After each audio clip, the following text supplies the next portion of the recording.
Hello दोस्तों, when life gives you टेंजरीज ड्रामे की एपिसोड 1 की स्टार्टिंग एक ओल्ड एज होम से होती है जिसकी केयर टेकर सभी लोगों को पोएम्स लिखने का कहती है। मगर एक लेडी पोएम लिखने की बजाय पेपर पर ब्लू लाइंस लगा देती है और फिर वो लेडी समुद्र किनारे पहुंच जाती है और खुद से कहती है कि मुझे नहीं पता था कि इस उम्र में भी वो लफ्ज मेरे लिए सबसे इम्पोर्टेंट होगा जो मैं बचपन में सबसे ज्यादा बोला करती थी। और ये कहकर वो समुद्र की तरफ देखते हुए मॉम मॉम चिल्लाने लगती है। और इसके साथ ही कहानी पास्ट में पहुंच जाती है और हमें ईयर 1960 जेजू आइलैंड का सीन दिखाया जाता है, जहां पर एसुन जो अभी सिर्फ 10 साल की थी वही हमारी फीमेल लीड भी है। एसुन समुद्र किनारे खड़ी थी और उसके हाथ में एक पेपर भी था और वो चला चलाकर अपनी मोम को बाहर आने का कहती है। उसकी मोम जो कि एक हन्यूज डाइवर थी, वो समुद्र से सी शेल्स और बाकी चीजें निकाल कर लाया करती थी। वो एसुन को वापस जाने का कहकर फिर से पानी में कूद जाती हैं। तो पास बैठी लेडीज जो खुद भी डाइव हंटर्स थी, एसुन से कहती हैं कि तुम्हारी मोम बहुत लालची है, इस मौसम में समुद्र से अच्छे सी शेल्स मिल जाते हैं, इसलिए वो जल्दी बाहर नहीं आएगी।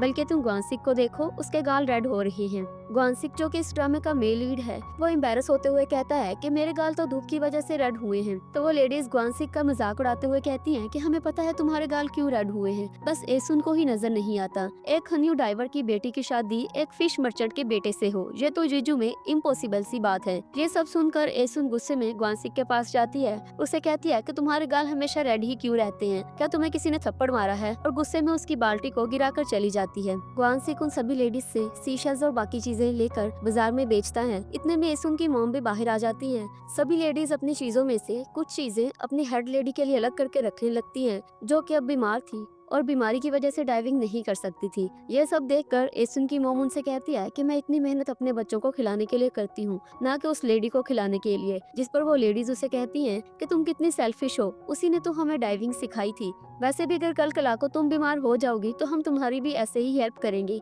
जिस पर एसुन की मोम गुस्से में कहती है कि मैं कभी बीमार नहीं होंगी। तो वहाँ पर बैठी एक लेडी उससे कहती है कि मुझे तो लगा था कि तुम्हारा सेकंड हस्बैंड तुम्हें खुश रखेगा, मगर तुम तो पहले से भी ज्यादा लालची हो गई हो। जिस पर एसुन की मोम उसको बुरा भला कहकर एसुन को साथ लेकर वहाँ से चली जाती है। घर आकर एसुन की मोम खाना बनाने में लग जाती है तो एसुन अपनी मोम से कहती है कि मोम आप तो बहुत बिजी हैं, मैंने पोएम कंपटीशन में सेकंड प्राइज विन किया है, क्या आप मेरी पोएम नहीं पढ़ेंगी। उसकी मोम कहती है कि जाकर अपनी दादी को पढ़ाओ, वैसे भी वो फैमिली पढ़े लिखे लोगों को पसंद करती है। दरअसल एसुन के डैड की डेथ हो गई थी तो उसकी मोम ने दूसरी शादी कर ली थी और एसुन अपने पैटर्नल फैमिली के साथ ही रहती थी। तो एसुन अपनी मोम को बताती है कि दादी तो मुझे लाइक भी नहीं करती, उन्हें लगता है कि मैं दिन ब दिन आपकी तरह होती जा रही हूँ। और फिर एसुन अपनी मोम के पास बैठकर कहती है कि आज तो मैं अपनी मोम के हाथ का बना हुआ अच्छा खाना खाकर जाऊंगी। उसकी मोम कहती है कि तुम जाकर अपने अंकल के घर में अच्छा खाना खाओ, आखिर तुम उस घर की बेटी हो। तो एसुन अपनी मोम को बताती है अंकल को लगता है कि उनके बेटे के ग्रेड्स मेरी वजह से अच्छे नहीं आते, सिर्फ यही नहीं बल्कि वो मुझे अच्छा खाना भी नहीं देते हैं और मुझे बैडली ट्रीट करते हैं। और ये सब बताकर एसुन रोने लगती है और रोते हुए अपनी मोम से कहती है कि क्या मैं आपके साथ नहीं रह सकती सिर्फ कुछ दिनों के लिए। लेकिन उसकी मोम उस पर गुस्सा होती है और चिल्लाते हुए उसे कहती है कि तुम अपने आप को डिफेंड करना सीखो, और गुस्से में उसे वहाँ से जाने का कहती है। इतने में एसुन के स्टेप डैड भी आ जाते हैं और एसुन रोते हुए वहाँ से चली जाती है। एसुन के जाने के बाद एसुन की मोम देखती है कि एसुन ने जाने से पहले उनके सभी सिगरेट के पैकेट्स छुपा दिए थे। रात में एसुन के स्टेप डैड एसुन की लिखी हुई पोएम पढ़ रहे होते हैं। अपनी वाइफ से कहता है कि तुम्हें एसुन को अपने पास ले आना चाहिए। जिस पर उसकी वाइफ कहती है कि तुम अपनी फैमिली को पालने के लिए तो कुछ करते नहीं हो, तुम उसको कैसे पालोगे, या फिर तुम ये चाहते हो कि तुम्हें अपने बच्चों को पालने के लिए एक फ्री की मेड मिल जाए। तो उसका हस्बैंड कहता है कि तुम्हें एसुन की लिखी हुई पोएम को पढ़ना चाहिए, वो तुम्हारे साथ रहना चाहती है और तुम उसे उसके अंकल के पास भेज देती हो। तो उसकी वाइफ कहती है कि मैं चाहती हूँ कि एसुन अच्छी तालीम हासिल करे, इसलिए मैं उसे वहाँ भेजती हूँ। तो उसका हस्बैंड कहता है कि तुम्हें एसुन को डाइविंग सिखा देनी चाहिए, वैसे भी वो पढ़ लिख कर क्या करेगी। जिस पर उसकी वाइफ गुस्से में उस पर चलाते हुए कहती है कि वो डाइवर बिल्कुल नहीं बनेगी। तो उसका हस्बैंड कहता है कि अच्छा तो तुम एसुन को यहाँ लेकर नहीं आओगी, फिर इस लिखी हुई पोएम को मुझे फेंक देना चाहिए। जैसे ही वो उसे फेंकने के लिए फोल्ड करने लगता है तो वो गुस्से में एसुन की लिखी हुई पोएम अपने हस्बैंड से खींच लेती है। तो उसका हस्बैंड कहता है कि बेहतर है कि तुम इसको ना ही पढ़ो। उधर एसुन अपने अंकल के घर काम कर रही होती है कि इतने में ग्वानसिक मछलियाँ लेकर आ जाता है। मछलियाँ देखकर एसुन के अंकल ग्वानसिक से कहते हैं कि मैंने तो सिर्फ 5 मछलियाँ मंगवाई थी। ग्वानसिक कहता है कि एक फ्री में दी है मैंने। जिस पर एसुन के अंकल गुस्सा होते हुए कहता है कि तुम फ्री में क्यों दे रहे हो। वानसिक कहता है कि तुम लोगों की फैमिली में 6 लोग हैं मगर तुम हमेशा 5 ही मछलियाँ लेते हो, इसलिए मैंने एक फ्री में दी है। असल में वो एक एक्स्ट्रा मछली एसुन के लिए लेकर आया था। काम करते हुए एसुन वानसिक की तरफ देखते हुए सोचते है कि ये तो पूरा पागल है। इतने में एसुन की मॉम काफी सारी मछलियाँ लेकर गुस्से में वहाँ आती है और उन मछलियों को एसुन के अंकल के सामने फेंक कर कहती है कि क्या तुम लोगों के पास इतने पैसे भी नहीं है कि एक छोटी बच्ची को खाना खिला सको। और फिर एसुन की दादी से कहती है कि क्या एसुन इस फैमिली का खून नहीं है और आप लोग उसको कैसे बैडली ट्रीट करते हो। और गुस्से में एसुन को वहाँ से लेकर चली जाती है। वानसिक भी वहाँ खड़ा ये सब देख रहा होता है और फिर वो दोनों माँ बेटी समुद्र किनारे आ जाती हैं, जहाँ पर एसुन अपनी मॉम से कहते हैं कि अच्छा ही हुआ मेरे अंकल मुझे अच्छा खाना नहीं देते थे, इसी वजह से अब मुझे आपके साथ रहने का मौका मिल गया है। जिस पर एसुन की मॉम उसकी तरफ देखते हुए कहती है कि क्या तुम मुझे इतना लाइक करती हो, ऐसा क्यों है। एसुन कहती है कि आप मेरी मॉम हैं, मैं आपको लाइक तो करूंगी। जिस पर एसुन की मॉम उसे कहती है कि तुम जल्दी से बड़ी हो जाओ क्योंकि मुझे अपने 100 वॉन चाहिए। जिस पर एसुन खुश होते हुए कहती है कि क्या आपने मेरी लिखी हुई पोएम पढ़ी है। सीन फिर से पास्ट में शिफ्ट होता है, जहाँ पर एसुन की मॉम उसकी लिखी हुई पोएम पढ़ने लगती हैं। पोएम में लिखा था कि मेरी मॉम के लिए एबालोन्स यानी कि सी शेल्स बहुत इंपॉर्टेंट हैं। उनके लिए वो एबालोन्स उनकी बेटी से भी ज्यादा इंपॉर्टेंट हैं। मेरी मॉम जब भी डाइविंग के लिए जाती हैं तो मुझे हमेशा यही फिक्र रहती है कि क्या मैं उनको दोबारा देख भी पाऊंगी या नहीं। मैं चाहती हूँ कि मैं अपनी मॉम को डेली 100 वॉन देकर उनका कीमती वक्त खरीद सकूं और वो अपना कीमती वक्त मेरे साथ गुजारे। और पोएम पढ़कर एसुन की मॉम रोते हुए कहती है कि मैं कितनी लकी हूँ जिसे इतनी अच्छी बेटी मिली है। और इसी वजह से एसुन की मॉम उसके अंकल के घर भी गई थी। और फिर से हम प्रेजेंट का सीन देखते हैं, जहाँ पर एसुन और उसकी मॉम समुद्र किनारे खड़ी थी और एसुन की मॉम उसके सामने बैठकर कहती है कि तुम जल्दी से बड़ी हो जाओ और मुझे डेली की 100 वॉन दिया करना ताकि मैं अपना टाइम तुम्हारे साथ बिता सकूं। घर आकर एसुन की मॉम अपने हस्बैंड से कहती है कि एसुन को अच्छे से ट्रीट करना, अगर तुम उसे बैडली ट्रीट करोगे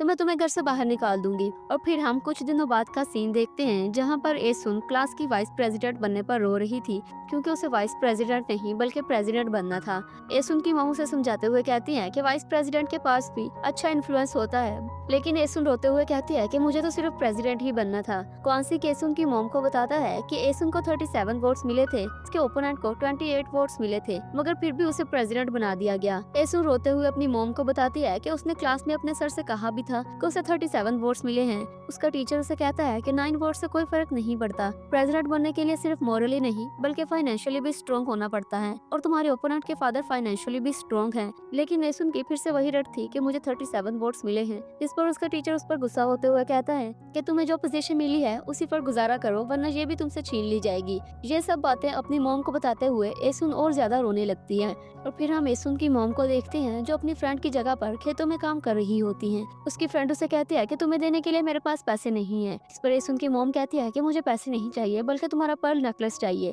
पहले तो उसकी फ्रेंड इनकार कर देती है, मगर एसुन की मॉम के इंसिस्ट करने पर वो उसे वो पर्ल नेकलेस देने के लिए राजी हो जाती है। फिर एसुन की मॉम अच्छे कपड़े पहनकर और वो पर्ल नेकलेस पहनकर एसुन के स्कूल पहुंच जाती हैं और वहाँ पर फर्स्ट विनर की लिखी हुई पोएम को देखकर कहती हैं कि ये लग तो नहीं रहा कि उस बच्चे ने लिखी है, बल्कि जरूर उसके पेरेंट्स ने ही लिखी होगी। फिर एसुन की मॉम उसके टीचर से मिलती हैं और वो आते हुए एसुन के क्लासमेट्स के लिए और साथ में टीचर्स के लिए गिफ्ट भी लेकर आई थी। इनफैक्ट वो एसुन के टीचर के लिए काफी एक्सपेंसिव सॉक्स लेकर आई थी और वो उसके टीचर से कहती हैं कि तुम्हें मेरी बेटी को प्रेसिडेंट बनाना चाहिए था, ना कि वाइस प्रेसिडेंट। और उसके जाने के बाद जब टीचर वो सॉक्स वाला बॉक्स खोलकर देखता है तो उसमें से कुछ पैसे भी निकलते हैं जो कि एसुन की मॉम ने उसे प्रेसिडेंट बनाने के लिए दिए थे। फिर हम एसुन को उसकी मॉम के साथ देखते हैं तो एसुन अपनी मॉम से पूछती है कि क्या मेरा टीचर मुझे प्रेसिडेंट बनाने के लिए राजी हो गया है या फिर वो चाहते हैं कि आप बदले में उन्हें कुछ चीजें दें। एसुन अपनी मॉम से कहती है कि मॉम मुझे समझ आ गया है कि प्रेसिडेंट और वाइस प्रेसिडेंट में ज्यादा कुछ फर्क नहीं होता, मैं वाइस प्रेसिडेंट में ही खुश हूँ। तो एसुन की मॉम उसे कहती है कि मैं रिच नहीं हूँ लेकिन तुम्हें मेरे जैसा नहीं बनना है, तुम्हें जो चाहिए तुम्हें वो हर हाल में हासिल करना होगा। तो एसुन अपनी मॉम से कहती है कि जब मैं बड़ी हो जाऊंगी तो सबसे पहले आपके लिए एक पर्ल नेकलेस लेकर आऊंगी। घर जाकर एसुन की मॉम अपनी छुपाई हुई सभी सिगरेट्स के बॉक्सेस को जलाने लगती है तो उसका हस्बैंड उससे पूछता है कि तुम ये सब क्या कर रही हो। पर एसुन की मॉम कहती है कि मेरी बेटी ने कहा है कि वो मुझे पर्ल नेकलेस लेकर देगी तो इसके लिए मुझे लंबा जीना होगा, वैसे भी बच्चों के बड़े होने में इतना टाइम नहीं लगता है। जिस पर उसका हस्बैंड कहता है बड़ों को भी बुरा होने में ज्यादा टाइम नहीं लगता है, वैसे भी मैंने न्यूज में सुना है कि ज्यादातर कोरियंस की एज 52 ईयर्स ही होती है। जिस पर एसुन की मॉम अपने हस्बैंड को कहती है कि मैं तो इस चीज को बदल दूंगी, मैं तो पूरे 70 ईयर्स जीऊंगी। इसके बाद 1 साल का टाइम बीत जाता है। एसुन की मॉम समुद्र के पानी में डाइविंग करने की वजह से बीमार हो गई थी। उसकी फ्रेंड्स उसे दोबारा डाइविंग करने से मना करती हैं, मगर एसुन की मॉम कहती है कि मुझे मौत से डर नहीं लगता, मैं तब तक नहीं मरूंगी जब तक मैं अपने बच्चों के लिए काफी कुछ जमा ना कर लूं। उसकी उसकी फ्रेंड्स कहती हैं कि तुम्हें इस बात की टेंशन क्यों है कि तुम्हारे बच्चे भूख से मरेंगे, हम तुम्हारा और तुम्हारे बच्चों का ख्याल रखेंगे। मगर एसुन की मॉम उनकी बात नहीं मानती। एसुन जो ये सब बातें सुन रही थी वो गुस्से में आकर अपनी मॉम का डाइविंग सूट ही जला देती है और जलाकर गुस्से में वहाँ से निकल जाती है। रास्ते में उसे ग्वासिक मिलता है जिसके हाथ में एक फूड का बैग भी था और पीछे उसने पत्थर पर लिखा हुआ था कि एसुन ग्वासिक की वाइफ है। एसुन गुस्से में उस फूड का पैकेट नीचे फेंकते हुए कहती है कि मैं कोई भिखारी हूँ क्या, और रोते हुए वहाँ से साहिल किनारे चली जाती है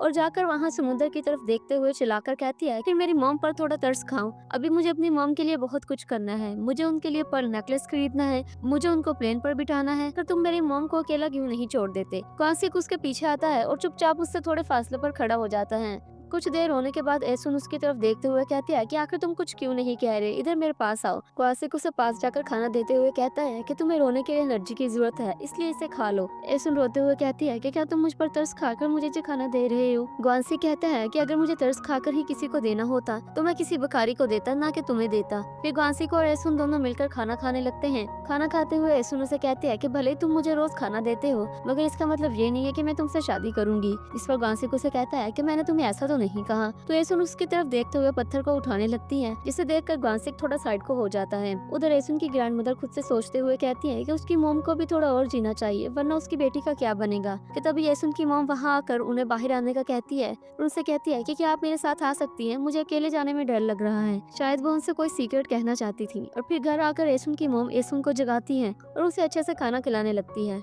तो एसुन अपनी मॉम से कहती है कि ये सब आप मुझे सुबह में भी खिला सकती थी। एसुन की मॉम उसके नेल्स पर कलर लगाते हुए उसे कहती है कि तुम मुझसे एक प्रॉमिस करो, अगर मैं मर जाऊं तो मेरे मरने के बाद तुम यहाँ नहीं रहोगी बल्कि अपने अंकल के पास चली जाओगी। तो एसुन रोते हुए अपनी मॉम से कहती है कि पहले डैड भी चले गए और अब आप भी मरने वाली हैं, आखिर मैं अकेले यहाँ पर क्या करूंगी। ये सब कहकर एसुन रोने लगती है तो उसकी मॉम उसे गले से लगा लेती है और उसे लोरी सुनाते हुए सुला देती है। और फिर एसुन की मॉम की डेथ हो जाती है और एसुन अपनी मॉम की फोटो के सामने बैठकर रो रही होती है। इतने में ग्वासिक एसुन के लिए खाना लेकर आ जाता है और उसे कहता है कि तुम रो रही हो और रोने के लिए एनर्जी चाहिए होती है, इसलिए तुम ये खाना खा लो। तो एसुन उससे कहती है कि मेरी मॉम मुझे छोड़कर चली गई है, मुझे उनकी बहुत याद आ रही है, मुझे नहीं पता कि अब मैं उनके बगैर क्या करूंगी। और ये कहकर वो रोने लगती है तो उसको रोता देखकर ग्वासिक भी उसके साथ रोने लगता है। और फिर एसुन अपने स्टेप डैड के साथ अपनी मॉम की ग्रेव पर आती है जो उसके डैड ने उन्हीं के खेत में बनाई थी। एसुन के स्टेप डैड उसे कहते हैं कि मैं बोट पर जाकर कुछ काम करूंगा ताकि बच्चों के लिए कुछ कमा सकूं। वैसे भी अगर तुम अपने अंकल के पास जाओगी तो वहाँ नौकरानी बनकर ही रहोगी, इससे बेहतर है कि तुम यहीं पर रहो और अपने बहन भाइयों का ख्याल रखो। तो एसुन कहती है कि मॉम ने मुझे यहाँ रहने से और कोई भी जिम्मेदारी लेने से मना किया था, इसलिए मैं वहीं जाकर पढ़ाई करूंगी। जिस पर एसुन के डैड कहते हैं कि तुम्हारी मॉम कभी भी ये नहीं चाहेंगी कि उनके बच्चे भिखारी बन के रह जाएं। जब तक मैं बोट पर काम करूंगा तब तक तुम अपने बहन भाइयों का ख्याल रखना। जिस पर एसुन कहती है कि क्या आप इस खेत को यूज नहीं करेंगे, आप इस खेत को ऐसे ही खराब होने देंगे। तो एसुन के डैड अपनी मानकर चले जाते हैं और काफी मौसम बीत जाते हैं।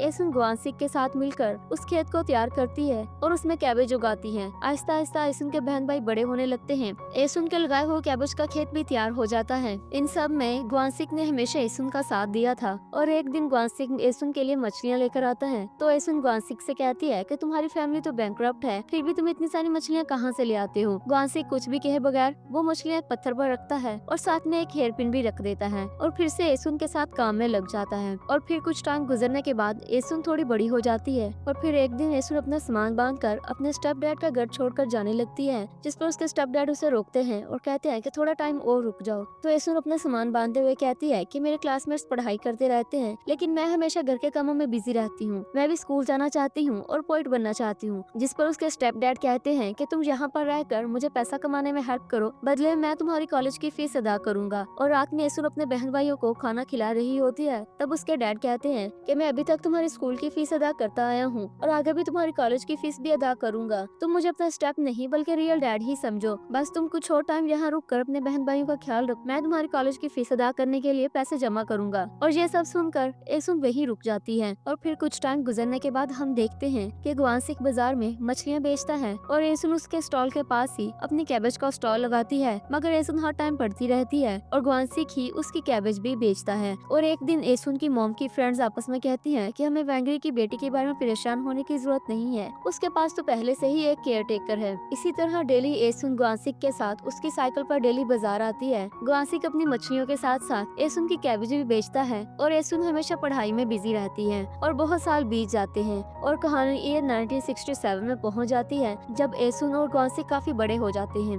एक दिन एसुन की एक कस्टमर के साथ बहस हो जाती है, लेकिन ग्वानसिक बात को संभाल लेता है। तो ग्वानसिक की मॉम एसुन से कहती है कि तुम्हारे हाथ नहीं है क्या, तुम हमेशा सारा काम मेरे बेटे से ही करवाती हो। जिस पर एसुन कहती है कि मैं तो आपके बेटे को काम करने के लिए फोर्स नहीं करती, ये सब अपनी मर्जी से ही करता है। तो ग्वानसिक की मॉम की एक फ्रेंड कहती है कि अगर ग्वानसिक की दादी इन दोनों को साथ में देखेंगी तो वो बहुत गुस्सा करेंगी। और तभी एसुन की नजर ग्वानसिक की दादी पर पड़ती है, जो बहुत गुस्से में उसी तरफ आ रही होती है। ये देखकर एसुन वहाँ से भागने लगती है। ग्वानसिक उन्हें रोकने की कोशिश करता है। ग्वानसिक की दादी एसुन की सारी कैबेज जमीन पर गिरा देती है। तो ग्वानसिक की दादी ग्वानसिक की मॉम को डांटते हुए कहती है कि मैंने तुम्हें कितनी बार कहा है कि एसुन को ग्वानसिक के पास स्टोर मत लगाने दिया करो, मगर तुम मेरी सुनती ही नहीं हो। लड़कियों पर अपनी मॉम का साया होता है। भागते हुए एसुन ये सब बातें सुनकर रुककर कहती है कि मेरी मॉम को बीच में मत लाएं, वैसे भी मैं अपनी मॉम पर नहीं डैड पर गई हूँ। ग्वानसिक की दादी फिर से एसुन के पीछे जाने लगती है, तो ग्वानसिक उन्हें रोकने लगता है। तो एसुन ग्वानसिक की दादी से कहती है कि अब मैंने क्या किया है, मैं आपके ग्रैंडसन को नहीं कहती कि मेरे पीछे आओ, बल्कि यही हमेशा मेरे पीछे पड़ा रहता है। और ये कहकर वो फिर से भागने लगती है। और इसी के साथ एपिसोड 1 की एंडिंग हो जाती है।